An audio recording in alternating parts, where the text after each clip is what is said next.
Everybody hurts sometimes. Yo, King of the Pit TV, there's ROCKSTEADY. Yeah, I might look like shit, yeah, but I'm back. Alright, I've had a heavy snooze, or should I say a couple of hours. Couple of hours through the day. I'm burnt the heck out. It feels like I start a lot of my return videos with this one, people. I'm working so gosh darn hard. I'm hustling my ass off. Yeah, I'm flogging, I can't give the game away. I can't give the game away, to be honest with you. But I'm using AI to I can't give the game away. What's good, people? How's everybody doing? It's nice to be back. I've got a cup of coffee locked and loaded. It's golden hour, so even though I might look a little bit worn and torn, a little bit greased up, I should hope there is a degree of sexiness in there, a little sultry value, a little bit like Brad Pitt in his prime, you know. We've got Counterparts, devoted to the metalcore connoisseur. Joel's been popping up and he's been like, Joel's been putting us on some good bands, in all honesty. He's been putting on some good stuff, but I've been gassing a little bit on the melodic value of some of them, saying, where's the little breaky Ds? We need a little bit of breaky D going on. Where's the breakdowns, man? So we're gonna have some. Counterparts has got quite a catalogue, because I've been put onto quite a lot of different Counterparts records on this channel, and hey, they've put out a substantial amount of material, which is cool. What more needs to be said? Life update. Yeah. If you're just watching on the YouTube, on the Patreon, it must be like a good week, if not a week and a half, since I've been putting stuff up. But I've had a few things to do. I've been hustling and busting. I've had funerals and stuff like that. So I've just been doing my thing. But aside from that, I learned something fascinating yesterday. Okay. I've been learning about the brain, in particular, the different complexes of the brain. So you've got the reptilian, the mammalian, the neocortex, the neocortex. My apologies, people. And then you've got what's called the RAS, which is the reticular activating system, and that's fascinating.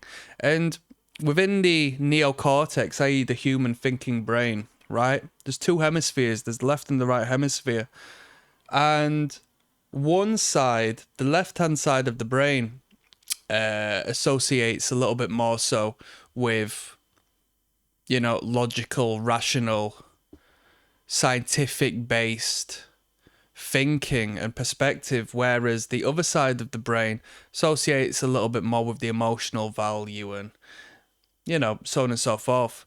And it aligns completely with the left and right paradigm in politics. One political party will appeal to one side of your brain, whereas the other will appeal to the other, right? And in doing so, and in being engaged through this way and choosing to associate with one or the other, what you're doing is actually sending yourself off kilter. You're actually off center. It leaves you open to manipulation and brainwashing by the head of the bird, because obviously it's two wings upon the same bird.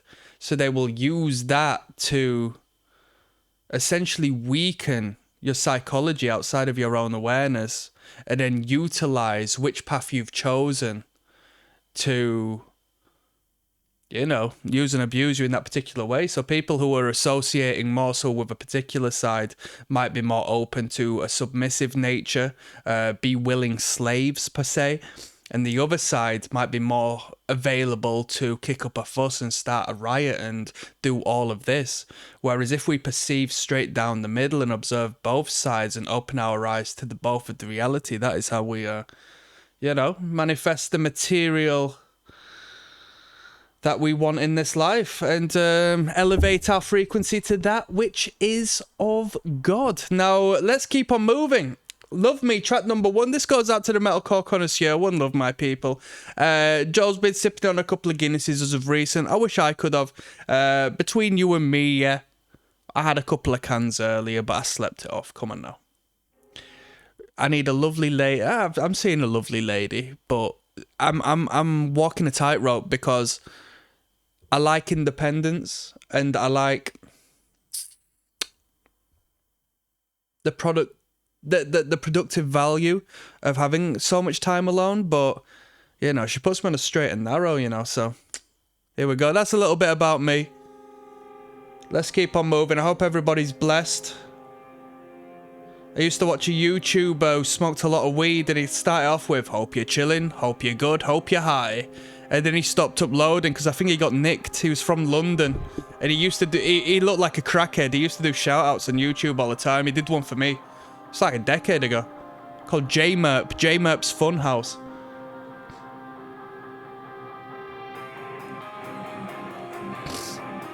Mic check, 1, 2, you hear me, yeah?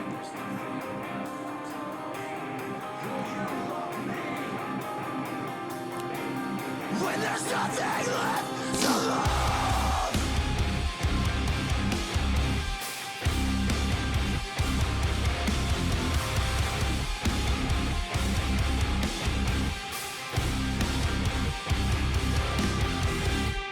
Will you love me? When there's nothing left to love. Will you love me? Pure Noise Records.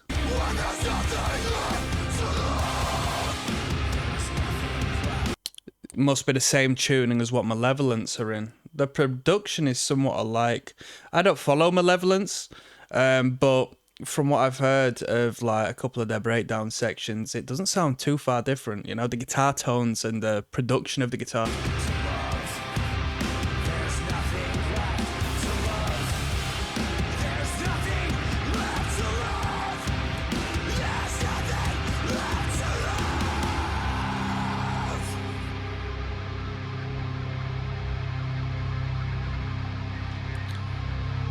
Right, I'll see you on Wings of Nightmares, yeah? Let's keep going. Yes, now, bless now, people, don't forget to rest now. Desmond, Rocksteady, it's King of the Pit TV, signing in. Nothing Left to Love is the record. We've got 10 tracks on this album by Counterparts. This is going to be the first real track. We had a little introduction on the tune Love Me. This is Wings of Nightmares. Let's go.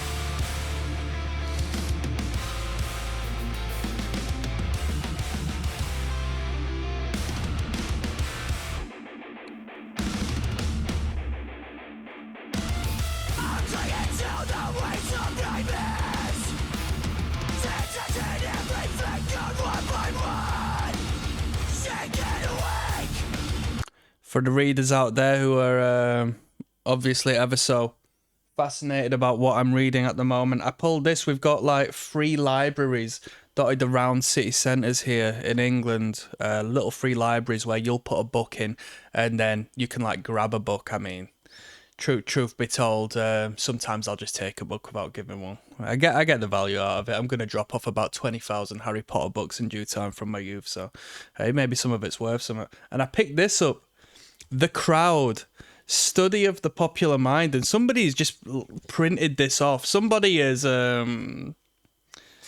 like completely ripped it off by it even says in the first page, first edition, the scanning, uploading and distribution of this book via internet or via any other means without the permission of the publisher is illegal and punishable by law, right? And have a look at the background of there. It's so budget. Somebody is just... I don't even know if it's the full book, to be honest. Because there's a cut-off point, I think. The table of contents says book 3, the classification and then it just goes dead. The classification of what? But it says here on the back, it's easier to dominate a people by exciting their passions than by looking after their interests. It says, The Crowd, Study of the Popular Mind, written by legendary author Gustave Le Bon, is widely considered to be one of the greatest books of all time. Anybody come across that? Anybody? Let me know. I've never come across a Gustave Le Bon before.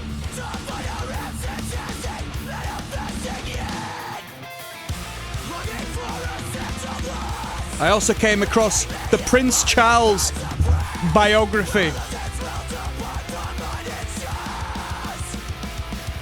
Mic check. Anybody out there?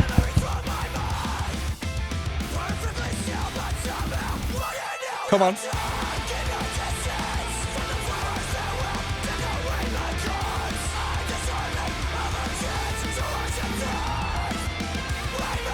Fantastic lead playing. Love them twinkles, man.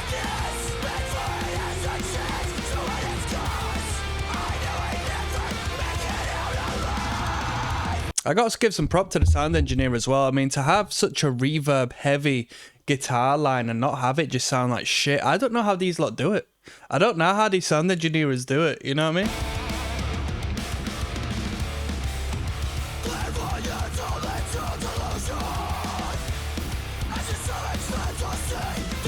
Come on.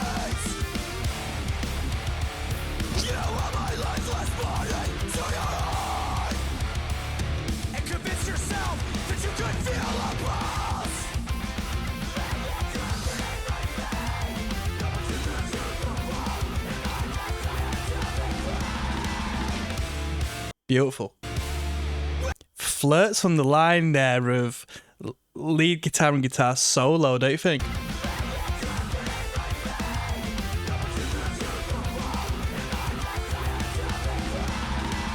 You put that in a Rancid song and that'd be a guitar solo, isn't that crazy?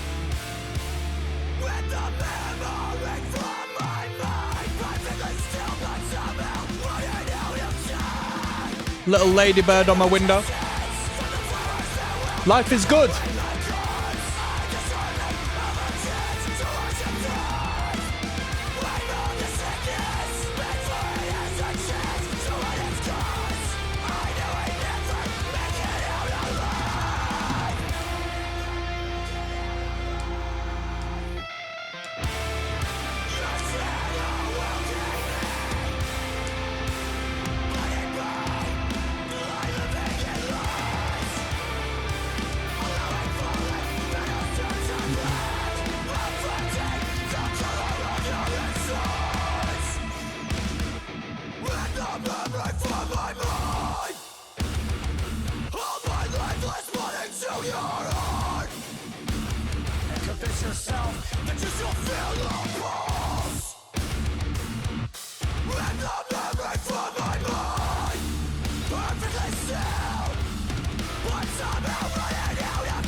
Tasty. That was Wings of Nightmares.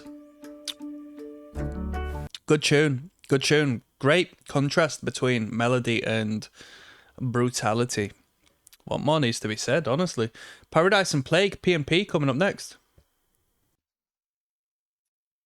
What a guan, Batty, man.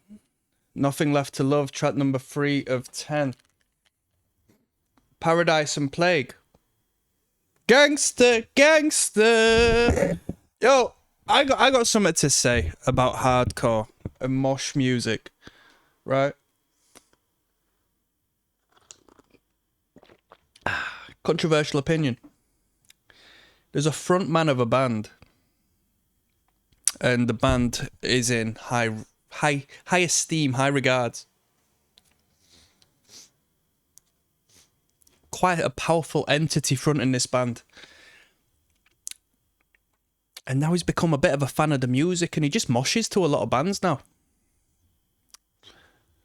Lost the aura. Lost the aura. Lost the aura. Went from mysterious character, a leader, to a follower, to a consumer. Hey, it's King of the Pit TV. I like a mooch, but I'm giving you my personal opinion. Never used to see it. Used to be an elusive guy. Now you see him up front having a good time. And this is the bad thing, right? There'll be a sing-along section. He might go for a sing-along. Guy with the microphone might dip him. Goes to the next guy. Leaves the guy hanging. Oh, it fucked up the aura. Bro, if you like are a participant of a local circuit, a local music circuit, it sucks. Because if you like dancing, if you like pitting, if you actually just like turning up to watch bands, as you go through the years, you'll start to learn who these people in the bands are. You'll start to potentially engage with the people in the bands. I mean, I give a fuck about no. I didn't speak to no one, to be honest. I just hated everyone. So this is what I'm trying to say. It gets to a point where you join the community, enjoy having a dance, enjoy the adrenaline, enjoy the music, and then you realise you can't mosh to no one. You can't enjoy no one because you think he's a dick in the band. And when there's 5 people in the flipping band and one of them's a dick, you know what I mean? To cut off the rest of them is a liberty. But it's real life. That's how fickle I am. This is Paradise and Plague, people. We're talking pit politics. Pit politics, I need to open that up as a YouTube channel. Pit politics, we need to talk about the game. Nothing Left to Love, track 3 of 10, let's go. What's good? Devoted to Joel, the metalcore connoisseur.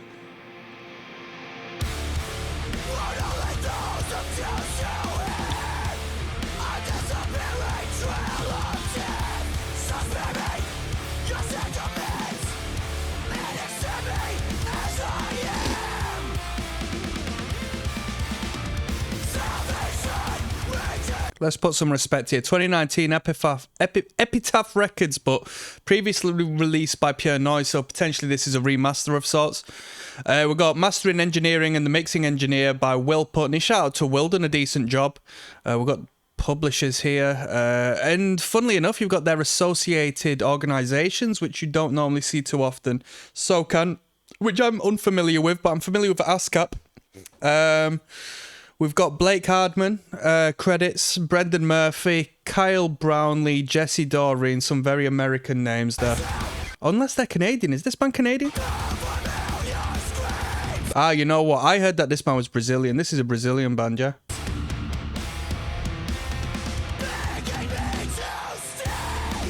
Members of Sepultura in this band, you know.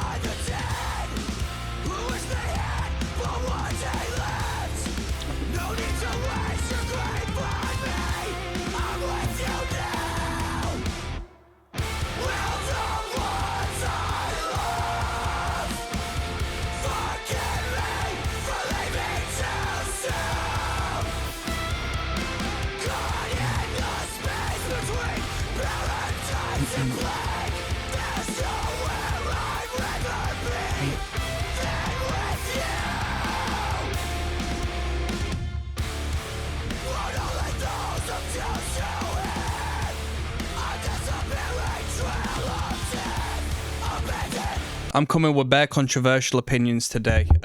This one is nothing new. I must have made a comment on this before. Just looking at the album artwork, bro, I'm saying fuck the artists. I'm saying fuck artists from here on. My brother, if artificial intelligence can do me some album artwork, I mean, I got a band coming up. It's 2-track. It's a nice record. To be fair with you, what I did, I'll bring you in on some game here. I actually took some art that is outside of the realm of copyright. You know, after an artist has been dead for 70 years, it becomes public domain generally. So there you go. I'll put you on a little bit of game if you're in a band and that. Not just nick some great art from the past. Come on. Then you don't have to do with the whole AI thing, and you don't have to pay anybody a fucking penny. Times are hard.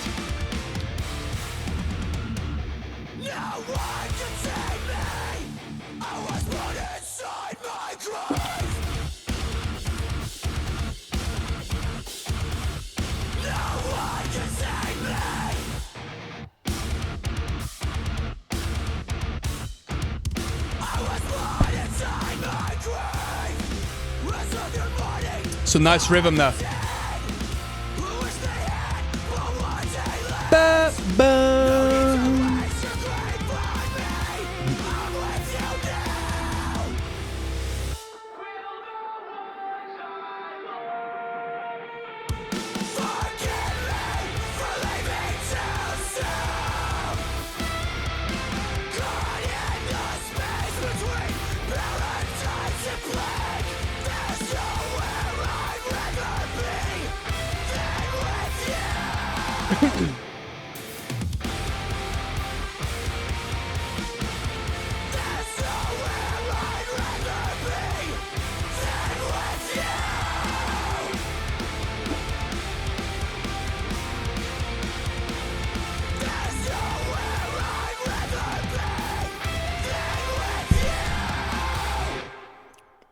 Pretty good, pretty good. Props to the production, man. I mean, to have such a reverberated sound, such an airy, fairy, spacious, cavernous sound, yet have such power, concentration, and direction. to my ears when it comes to the breakdown sections. You know, the clarity of the guitars is really good. It's really good. It's bordering on sexy, people. Bordering on sexy. Let's keep on going. We got The Hands That Used to Hold Me coming up next, yeah? I hallucinate when you call my name. This is The Hands That Used to Hold Me. Look at the fucking barnet, mate. Nothing Left to Love is track... No, it's not the track. It's the album. And this is track number 4 out of 10. What a guan, people. Let's jump straight in. 2 minutes 55. Sub 3 minutes. That's my kind of song length. That's my kind of song length. Let's go.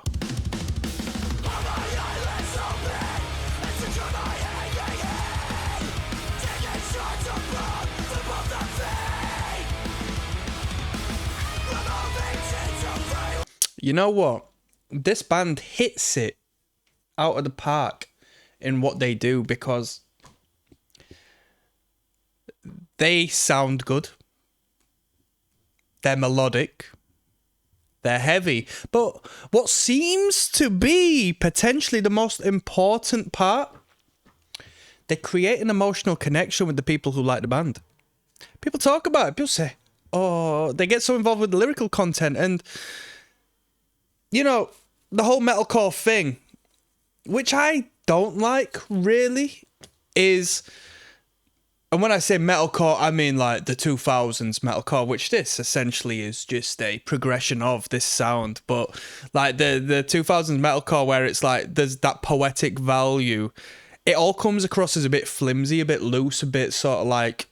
You're just doing it because that's, like, part of the... guideline of starting a band like this, you know, as opposed to being yourself. I don't believe that's, you know, your entity. I don't think you're flipping Lord Byron there with his quill and parched ink or whatever they fucking call it. Don't quote me on that, people. I definitely fucked that up. But yeah, this band in particular seemed to execute it to a very, very, very, very, very high standard and better degree in comparison to the bands that have come prior. You know, the foundational acts. And you got to put some respect on that. You got to put some respect on that.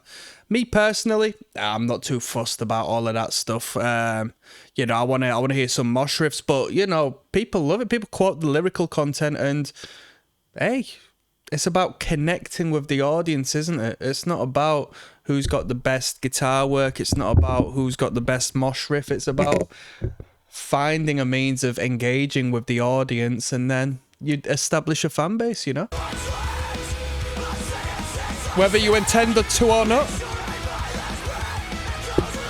That's why you lot love me so much. Not only because I'm so handsome, but purely because, what can I say? I'm a people pleaser. I can't help it, people.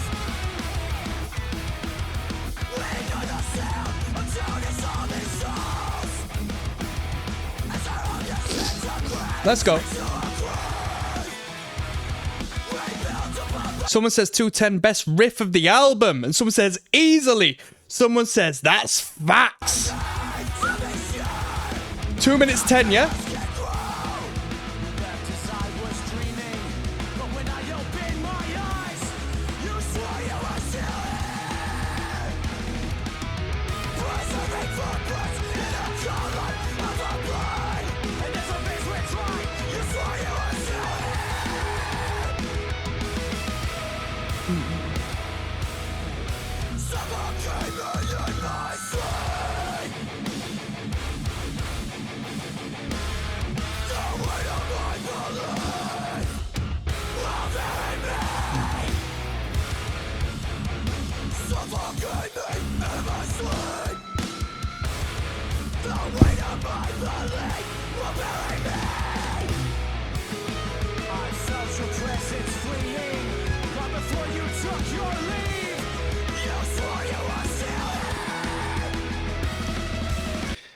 Sounded a little bit kill switch engagey.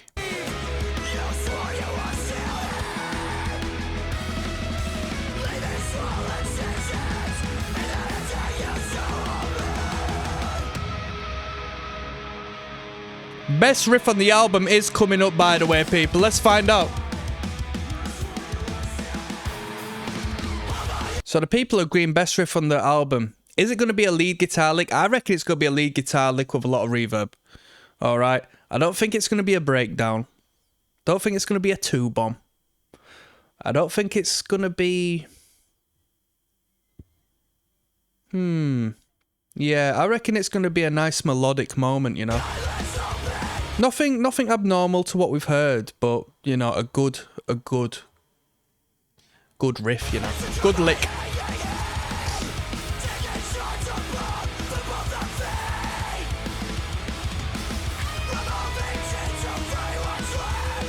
And this riff is going to give us an insight of why people love this band so much. Because as I was speaking on the emotional value of the lyrical content being a great marketing tool that is really, really, really efficient. And it's not a marketing tool as much as them just writing music. But, you know, as far as establishing a market, we're going to now hear what people deem the most special idea this band has come up with instrumentally. Here we go.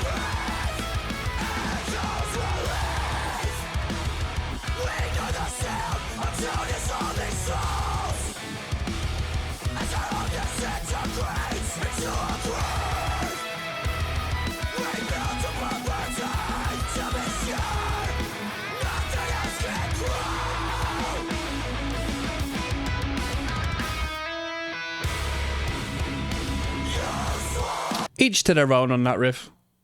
Each to their own.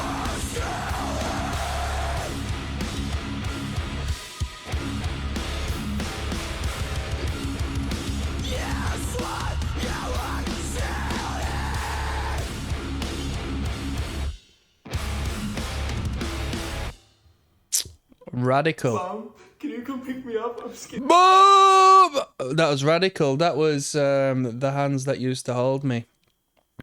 Last comment before we move to the next track. Quality use of two guitars, you know. Even when it comes to them lead twiddly bits. Great use of the panning on dual guitars there. Let's keep going. We've got Separate Wounds coming up next, yeah? Yes, now bless now, people. Don't forget the rest now. Desmond Rocksteadius, King of the Pit TV. Nothing Left to Lose is the record. Separate Wounds is the tune. I'm quite hungry. Track 5 of 10, let's go. Counterparts is the band.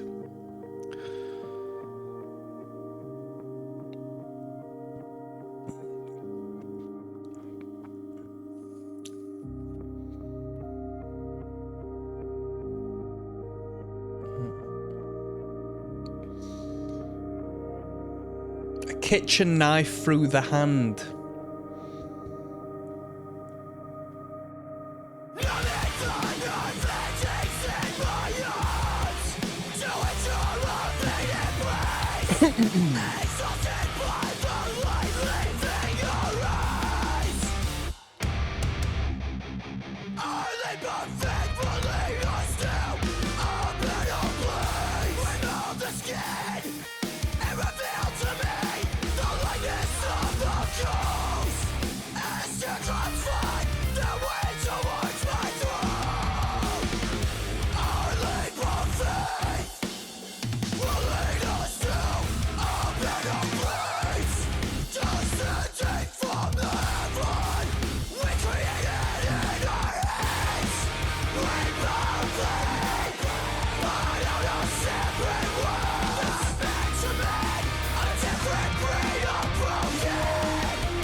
Here we go.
Better, better, better, better. I'm not broken. I'm whole. I'm full. I'm elevated. It was an alright tune. Quite a melodic track. Quite a melodic track. A couple of breaky D's in there. The breakdowns, when structured, align with heavier moments, albeit quite melodic. Just sound like part of the composition. Like the heaviness, heaviness is so steady that you take it for granted take it for granted. It's like, you know, when you listen to a grindcore band and it's so fast and blazing that when they simmer down and it's still fucking fast and they hit you with like a fast punk riff or a D-beat riff, you're like, whoa! It blows your head off because it's just been so consistently fast. And I'm just rambling and rimbling. Yes! Jean-Paul Gaultier. This is probably like the fragrance I got the most compliments on. Le Male. I hadn't had this golden one though. I just had the OG. But yeah. The ladies like that one. We got Your Own Knife coming up. There's Rocksteady King of the Pit TV. Your Own Knife. Bada bing, bada boom. Shout outs to Joel who recommended this on the Patreon. Track 6 of 10. Counterparts. Let's flip and go, shall we?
Very deathcore, that breakdown, that dissonant.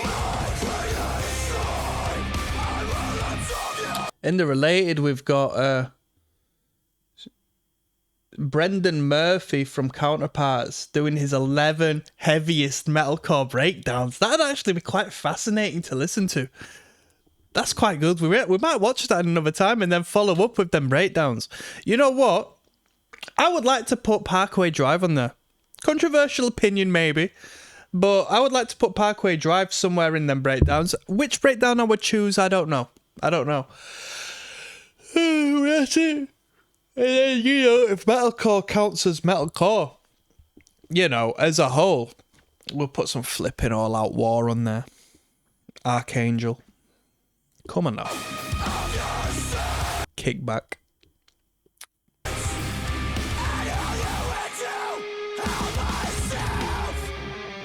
I wonder if he puts Knocked Loose on there for a little bit of a shoulder rub.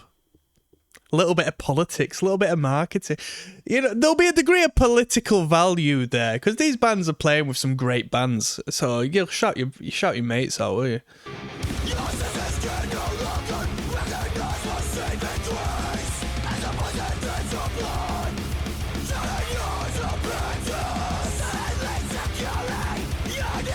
Here, Joel, have I mentioned this before? I must have in the early days.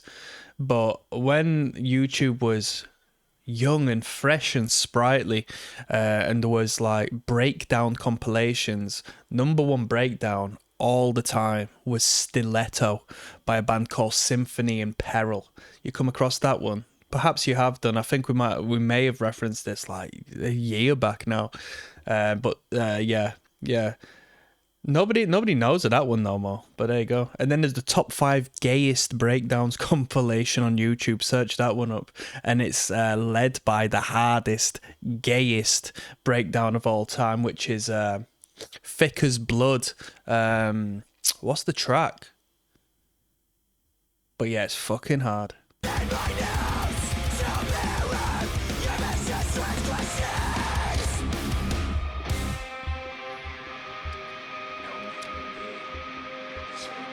Apparently we got a good breakdown coming up. Mic check. I will absolve you of your sins and hurl you into hell myself. I should have let you die.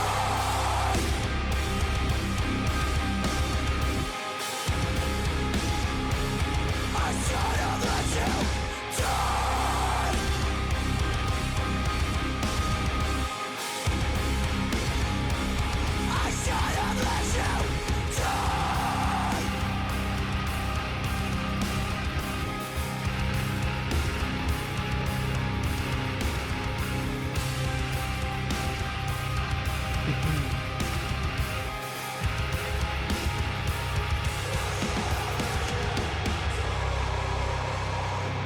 Okay.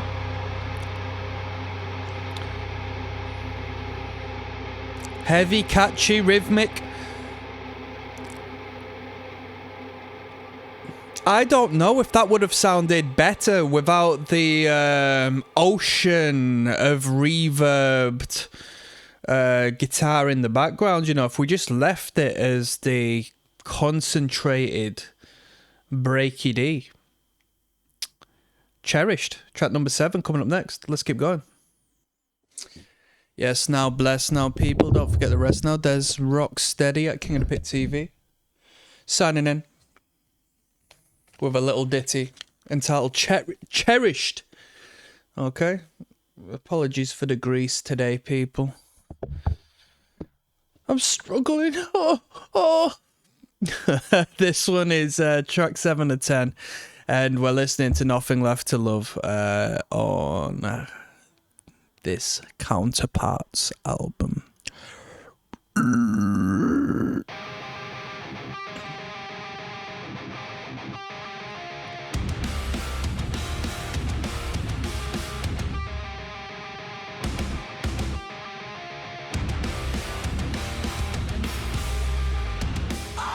Bass drop.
Put some respect on that breakdown.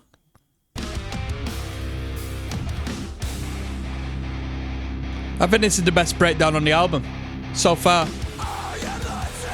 Super tight. Great rhythm. Ba, ba, ba. Dun, dun, dun, dun, dun, dun.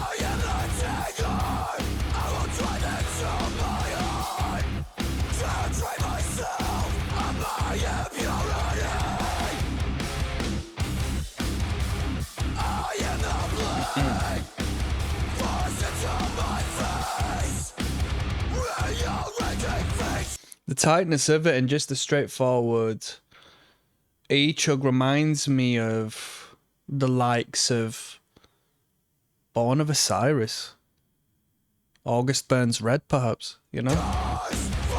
Born of Osiris are fucking sick, mate.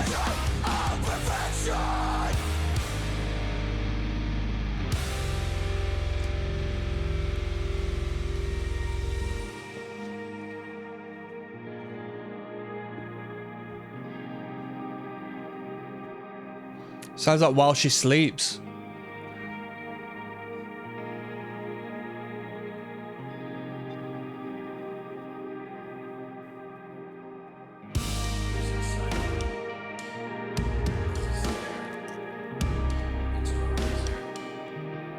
This is it.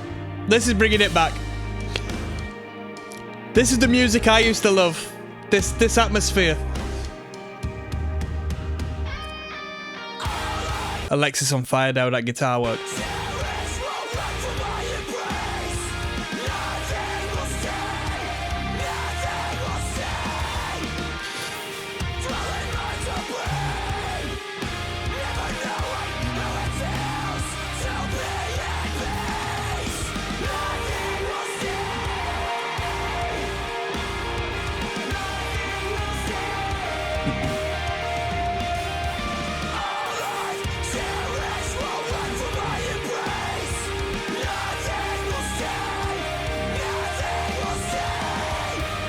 That was tasty. Yeah, that was tasty. I think that was the best track on the record so far.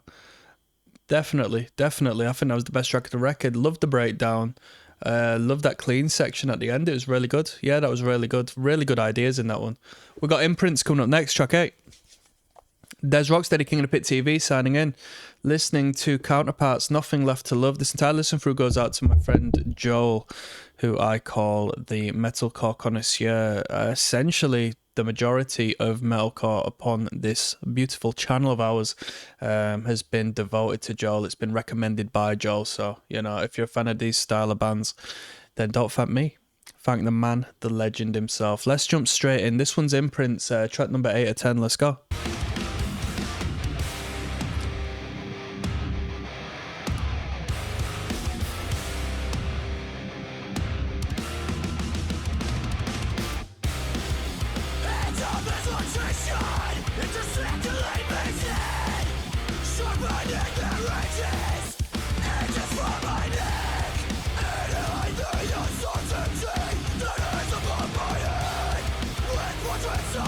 Look at this.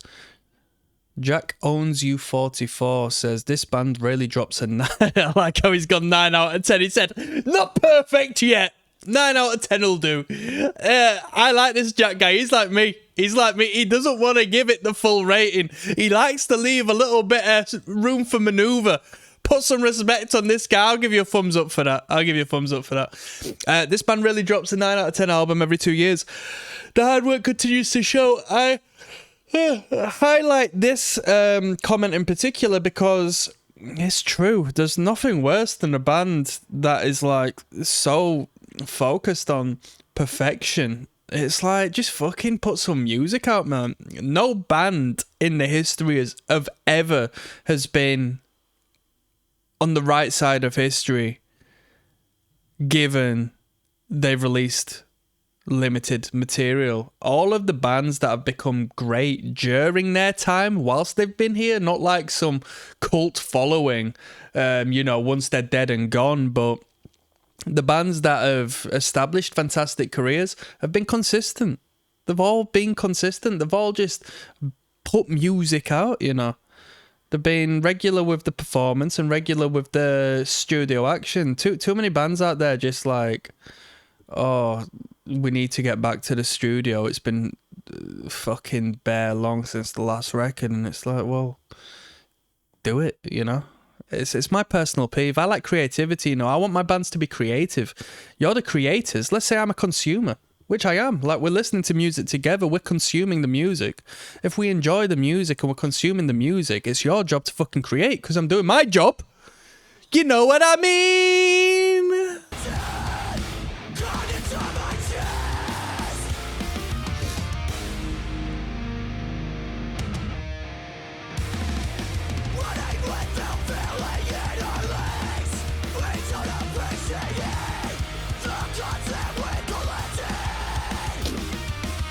I'm thinking of going into music business low-key. I just don't know what path I want to take. I don't know if I want to do a label or just work on the distribution. You know what I mean? Maybe do merchandising. I don't know where I want to go, but just sell bare Cannibal Corpse shirts.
It was alright. It was alright. It was alright. Bit arty-farty, that tune. Get me to the breaky D's, lad. Get me to the breaky D's. We've got Ocean of Another coming up next. Couple of longer tunes to finish this record off, yeah? Let's keep going. Look at how dilated her pupils are. Do you know why the eyes dilate within a dimly lit environment? Because they need to allow more light in, whereas if you're in a very bright environment or out in the sun, your pupils will constrict because it will damage the eyes. Perhaps it's the retina, you tell me. I'm not an optician. It will constrict to shut out less light. So if you're on a date with a lady and she's looking at you with dilated pupils, it's because she wants to allow more of you in. Whereas if you say something and her pupils constrict, that means that she wants to block you out. It's a blocking behavior. It means you're not in good stead with that lady, or the message you are putting forward isn't one of attraction with her. I'm putting you on some deep game to finish this fucking thing off, yeah? Of course, take into consideration the environment, as that'll be the first and foremost when it comes to the dilation and the constriction of the pupil. But there you go. There you go. Pay attention. It's important. That's why we've got different light bulbs depending on different environments. If you go to like a date setting, or at least one that's good, it'll be dimly lit. Yes, there'll be orange lights as opposed to bright white lights, because it's not about making you alert and zany and active. It's about settling you down, relaxing you, dilating the pupil so you can gaze into the, the void, per se. We've got Ocean of Another coming up next, yeah? Yes, now bless now. Ocean of Another. Don't forget the rest now. King of the Pit TV. Check that out. Look like Margin Boo. In the place to be. Nothing Left to Love is the album. Track 9 of 10 is the sequence of this particular number on the record. This one goes out to Joel. Recommended it on the Patreon. Let's sign in. Let's go. 2 tunes to go.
This song in particular, they're getting a little techie. There's some very tight rhythmic elements in the guitar work on this one.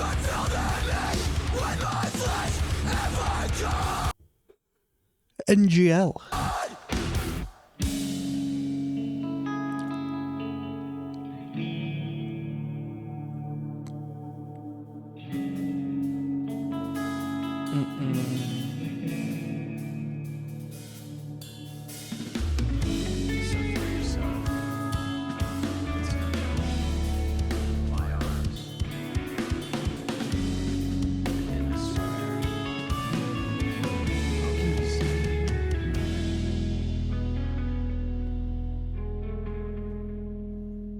Cool drumming there.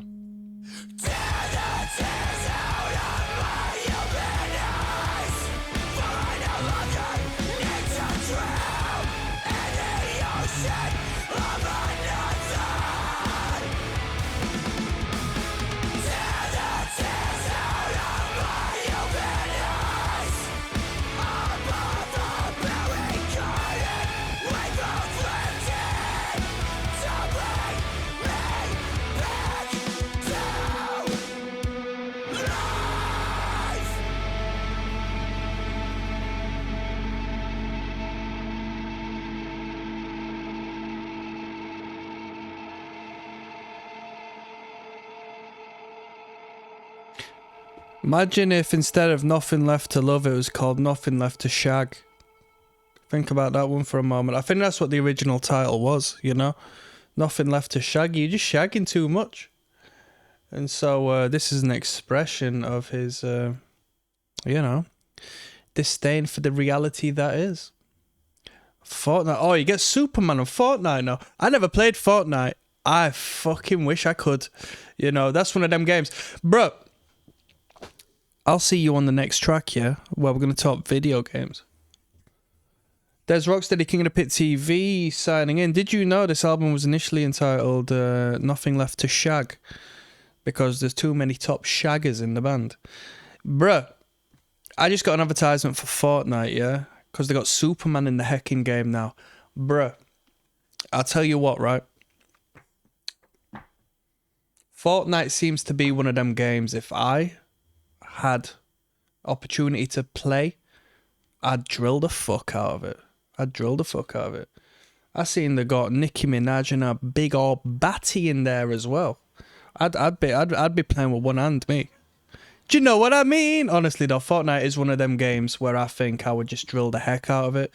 I've not had a video games console like since I moved out because I got a life. But I'd play what do they call it? Dark Souls, the Dark Souls series. Definitely jam out on that. That looks sick.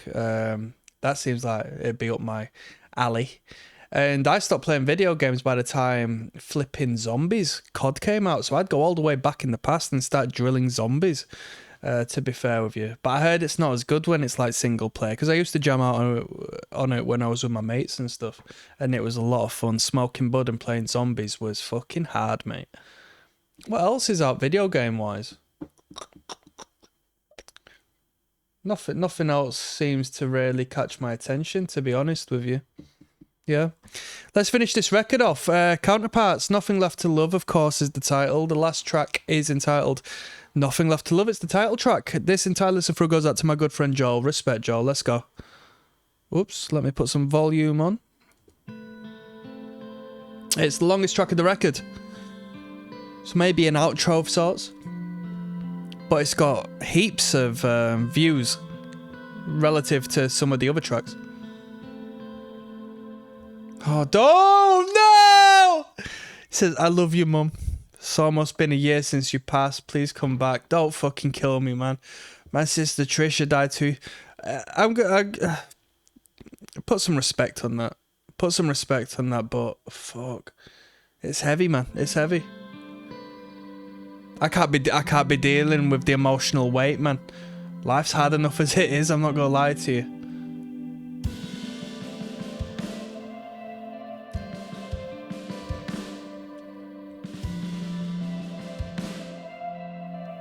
That's my motto nowadays, man. I'm so sensitive to the frequency of emotion that, you know, it's a deepness. It's a deepness. I used to be a stone. They say ignorance is bliss. It's true in that realm. Because when I digress.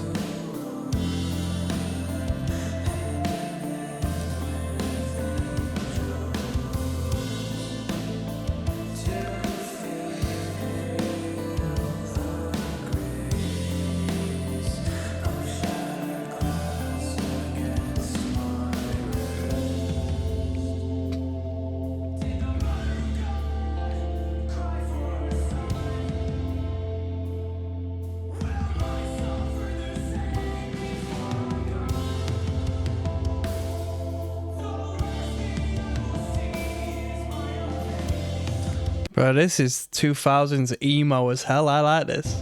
They should have made the this vocal line a little clearer though, you know. Have a proper good sing-along to it. Loads of clarity.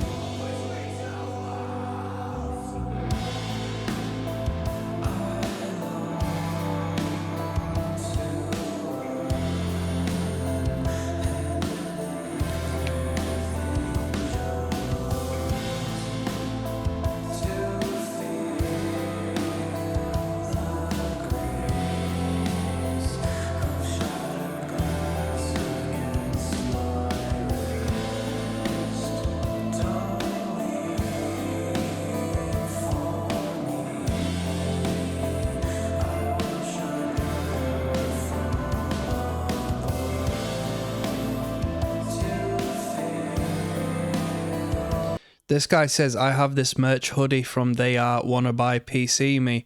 This guy in broken English is hustling on like the deepest track of all time. Give some respect to that game, people.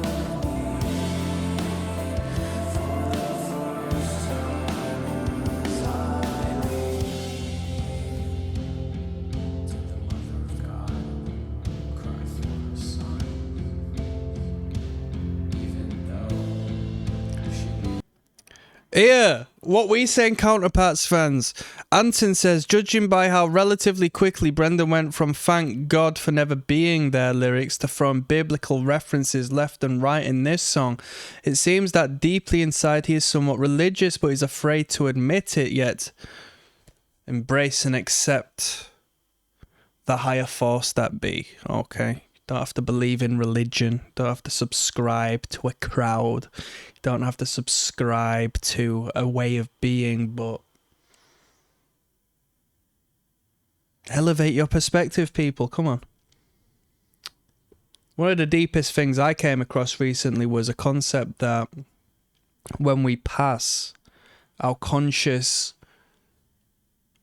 reattaches to the one, to the source. This is but a mere vessel. We don't reincarnate. We don't reach moksha and go through the trials and tribulations of samsara. We don't go to heaven or hell. Our conscious is there, external to our being, and our brain is but a receptor, is but a radio transmitter, is but... Hey, open for discussion, right? But you know what? Whilst we're speaking on that, I didn't know about this. I thought they might have just used the imagery and the artwork for the sake of it. But my friend told me that Knocked Loose, the front, because he knew someone in a band who toured with Knocked Loose, right? And apparently the frontman of Knocked Loose is a God-fearing man. I didn't know that. I saw it in the artwork of the... I mean, maybe I should listen to the lyrics. Gives a fuck about that. Just give me some breakdowns, people. Come on.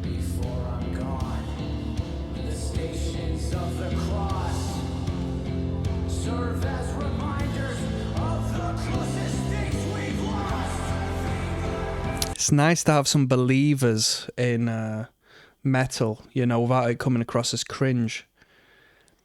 I'm just going to continue on with the game for a second, because it's my time to shine. But do you know, people, me included, I was blindsided to believe that throwing the horns up derived from Dio, and that's not the case. It's a sign of the horned god. The Beatles were doing it before Dio. If you look at John Lennon in some of the photos, he's throwing the horns up like he was flipping the world's biggest metalhead. And then you go further to Aleister Crowley, and you see it derived from there. And then before. It's not a good thing. It's not a good thing. It's not a good sign. That's why I throw the telephone up instead. You know, you don't want to allow destructive and diabolical energy into your life, people. I believe in these sort of... Well, I don't, but... you know. It's all bullshit. I make it up. I make it up as I go along, people. I don't even exist. I am but a figment of your imagination.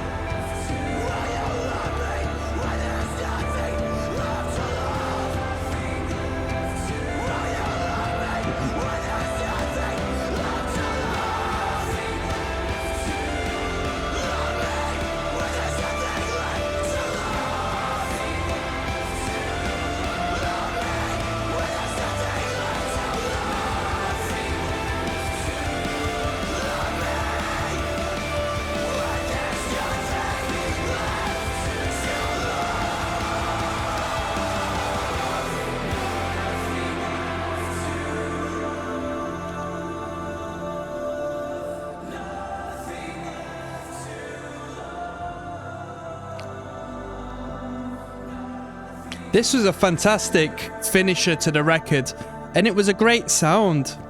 It didn't need to bring the harsh vocals in there. Didn't even need to elevate the intensity of this track to that degree. But that was really good. Yeah, that was really good. They should have got Taylor Swift on it, to be honest with you. I know I'm taking the piss. I say it in duality to the, you know, emotional value of the song, right? I thought it was very good. I thought it was well written, well composed, fantastic sound. Great way to finish the record. Great showcase of where the band can go aside from just writing heavy music. But you know, I'm trying to keep myself upbeat here. So to go into the deep dark depths is somewhere I don't want to go right now. But that was the record, Nothing Left to Love. I'm gonna do one final video, and I'll go through my final thoughts on this record. We'll call it a day. Yeah, see you there. Yes, now bless now people. Don't forget to rest now. There's Rocksteady, King of the Pit TV. I haven't been to the gym in more than a month. More than 2 months, to be honest with you. My body doesn't want, and my body can't make its mind up whether it wants to be a little flabby or just like lose weight across the board. I'm living on a diet of sausage rolls, right? And booze. And pussy, alright? We just listened to Counterparts. The record was Nothing Left to Love. I want to put some respect on Joel. This is my first record back in the best part of a week and a half, to be honest with you. I've been getting on with life. A lot of highs, a lot of lows, to be honest. A lot of burning out. I'm living the struggle right now in the most positive way. It's enlightening, it's engaging, it's exciting. So I can't hate, I can only appreciate. 10 tracks on this record. It was a nice record to come back to. We're familiar with Counterparts. We've listened to a few records from this act on this channel as recommended by Joel in the past. And they've never let us down. They've never let us down. Very consistent band, which I appreciate more so than the actual quality of music, the consistency of the music, the ideas in the music. I love creative people. Whether it engages with me or not, the idea that an act is consistently working with each other internally to create this external product, which is the music, is brilliant. I adore it. I love it. And I have to, you know, really send some love towards Counterparts for that. Okay. Production was great. Guitar tones were great. Drumming was good. You know, did the job. Bassist didn't exist. You know, it's very guitar driven record. This is Guitar Respond. Like bass guitar, they don't really, the sound engineer didn't really allow the bassist to conscious, raise to conscious awareness. Like exist in the mix, yeah, no doubt. But I never consciously thought, oh, there's the bass guitar, you know? Which is quite funny, really, metaphorically speaking, in the low depths. I guess the bass frequency and the bassist serves as the subconscious of the band if you were to portray it as the complexes of the mind.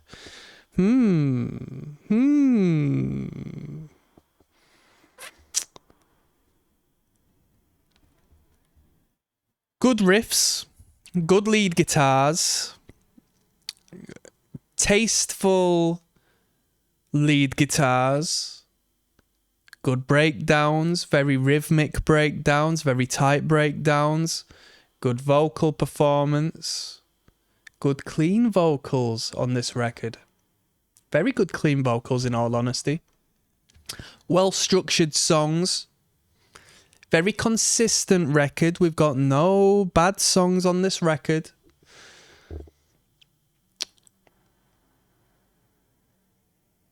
I'll give the record a nice... Hold on, let's continue. I'm in a good state of mind. I'm appreciating what I've heard. Good emotive value as, you know, seen by the marketplace that adores this band, that engages and communicates their love of the lyrical content and the message behind the music. That's probably the most important thing to a lot of the listeners of this band, and the reason why this act is elevated to a position where they get hundreds of thousands of views on their YouTube artwork songs, you know? Good emotive value. It goes beyond a riff and a rhythm. This band does the melody and does the heavy and counterbalances them with perfection. Everything I've said to describe this record could be copied and pasted for the other records, which might be perceived as a downside, okay? The band is so consistent that you're not really, you know, you kind of know what's going to be coming next on the next record and the next record. There will be development. There's room for, you know, experimentation, but, you know, counterparts are counterparts. I'll give the record a 7 out of 10. I'll give the record a 7 out of 10. It was good. You know, if I was to rate this as a project, as a sound, as a, you know, a composed effort, as a creation, I'd give it a higher rating, honestly. But I have to meet in the middle, and the middle is the project, the product, the quality of such, how I perceive the quality of such, and then I need to cross-collaborate that with my personal tastes. So 7 out of 10 is good, I think. On that note, I'm signing out. One love. Peace.